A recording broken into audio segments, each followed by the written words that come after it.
சுவாமி விவேகானந்தரின் பொன்மொழிகள். நாம் நமது ஆன்மாவை ஆராய்ந்து உண்மை என்ன என்பதை காண வேண்டும், புரிந்து கொள்ள வேண்டும். புரிந்து கொண்டதை அனுபவத்தில் உணரவும் வேண்டும். அதுவே ஆன்மீகம். எவ்வளவு பேசினாலும் அது ஆன்மீகமாகாது. வீண் தர்க்கங்கள் கடவுளை அறிய நமக்கு உதவி புரிவதில்லை. ஆகவே வீண் தர்க்கங்களால் மனத்தை குழப்பிக் கொள்ளக்கூடாது. அவர் உணரக்கூடியவரே தவிர தர்க்கங்களால் அறியக்கூடியவர் அல்ல. வாதம், தர்க்கம் எல்லாம் சில அனுபவங்களை அடிப்படையாக கொண்டிருக்கின்றன. இந்த அனுபவங்கள் இல்லாமல் தர்க்கம் இருக்க இடமில்லை.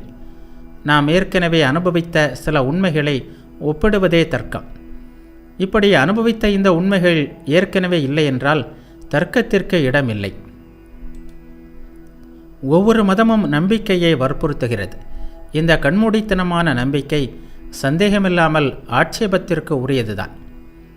ஆனால் இதை ஆராய்ந்து பார்த்தால் இதற்கு பின்னால் ஒரு மகத்தான உண்மை மறைந்திருப்பது நமக்கு தெரிய வருகிறது.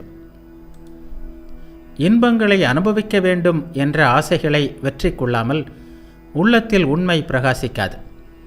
புலனின்பங்கள் ஒவ்வொரு கணமும் ஆர்ப்பரித்து நம்மை வண்ணங்கள், சுவை, தொடு உணர்ச்சி போன்ற இந்த பயனற்ற புலனின்பங்கள் மற்றும் புறப்பொருட்களுக்கு அடிமையாக்கி புற உலகிற்கு இழுத்து செல்கின்றன.